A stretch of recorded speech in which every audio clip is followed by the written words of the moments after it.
ఈడు చూడు మామగా ఎట్టిగా 24 గంటలు అక్కడ ఇక్కడ తిరుక్కుంటూనే ఉంటాడు. కనీసం ₹1 ఆదాయం లేదు. మన ఇంట్లో ఉండి చదువుకునొచ్చు కదా ఈ కొడుకు.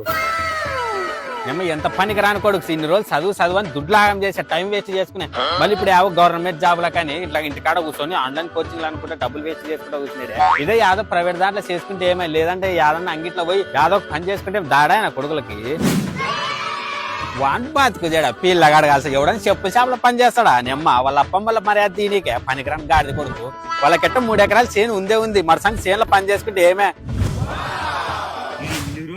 గాడి చదివినట్టు చదివి ఇప్పుడు వచ్చి చేనులో పని చేసుకుంటున్నాడు. మామింత చేసి ఇంత ఉద్ధరించామా ఇంకా ఈమె కూడా చేసి ఉద్ధరిస్తాడు. యాదో పెళ్లి చేసుకొని ఇంత వాళ్ళకి ఆసరు ఉండక ఈడొచ్చి చేయడం అవసరమా?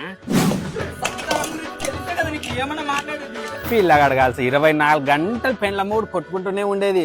ఏమో గింత సన్న ఏగులలో పెళ్లిళ్ళు చేసుకుంటే పెద్ద మొగళ్ళు అక్కడ ఇప్పుడు సంసారం చేయలేక 24 గంటలు కొట్లాడతారు. ఏమో ఏం బతుకులు ఇట్టాడు కొడుకులు ఏదైనా మంది తాగి సస్తే మేలు కాదు ఇట్టాడు కొడుకులు ఏడికి బతకాల ఊరికి భారం. పాపము పిల్లగాడు చాలా మంచోడరా చాలా గుణవంతుడు. చిన్న పాయం పెట్టి మంది తాగి చచ్చిపోయా ఇంకా బతకాల్సిండరా. ఏమా దేవుడు వారసలేడరా ఇట్లా మంచి వాళ్ళనే కొండపోతాడు.